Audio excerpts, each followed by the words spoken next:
Hey guys, it's Cassie. This is my first how-to and it's cleaning saddles and girths. So first what you're going to need is a bucket of water,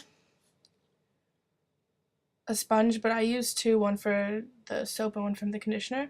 And then you're going to need any type of saddle soap and any type of conditioner, but I use two different conditioners and all of the products that I'm using will be below in the description box with links to a website where you can buy them. First what you're going to need to do is just take off your stirrups.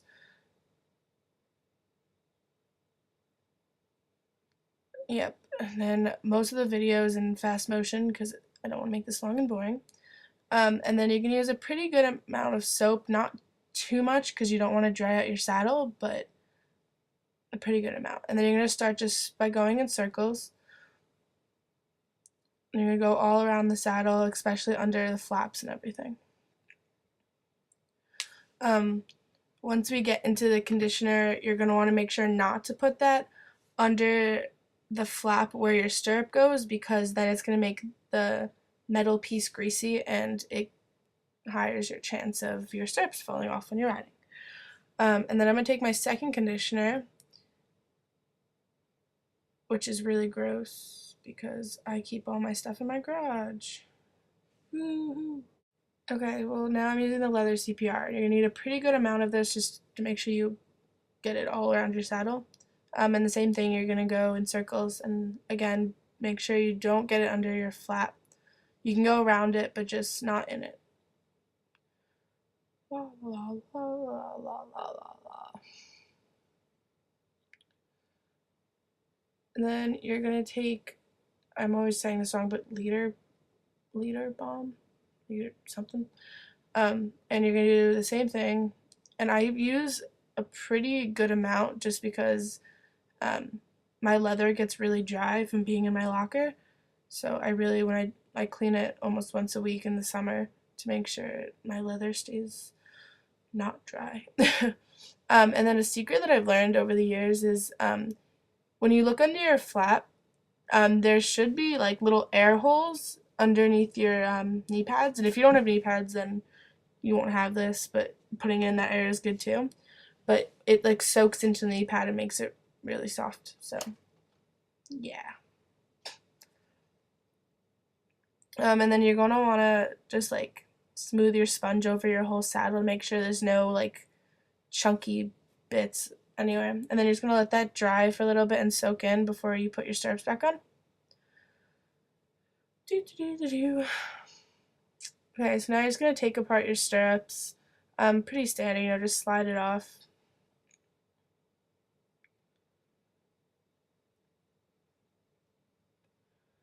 Then you're gonna take your leather cleaner.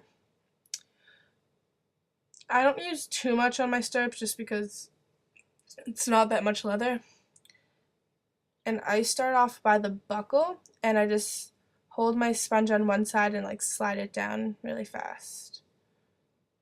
And then I do the same on the other side and I usually go over it maybe once or twice.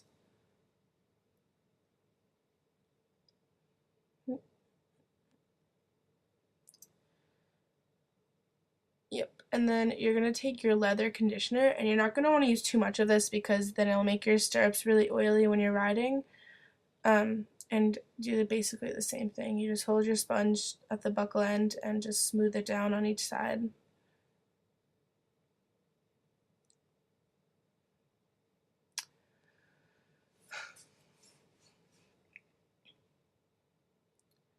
Now when you clean your girth, you're going to want to make sure you really clean the side that touches your horse because when the sweat dries, it can irritate your horse's like stomach and that area.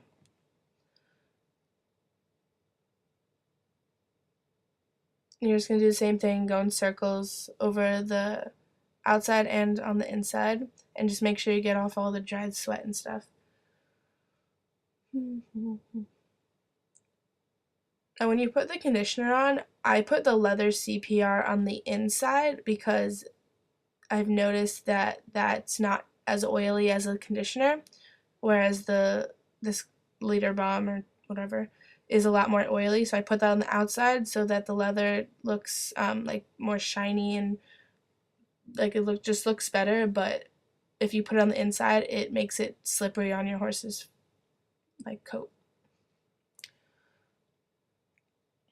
You're just gonna do that in circles again. All done. You're just gonna leave that to dry. And this was like an hour later or something, I think. And this part's pretty standard as well. You're just gonna take it, put it through, make sure it's the right side up so that it's, when you buckle it in, it's not all twisted. And most stirrups usually kind of leave like a silverish line where your stirrup is, but if not, just make sure you check once you get back on.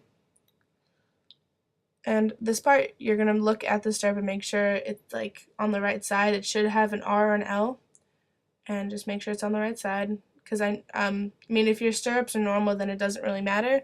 But I have like a weird kind of stirrup that's tilted towards the outside.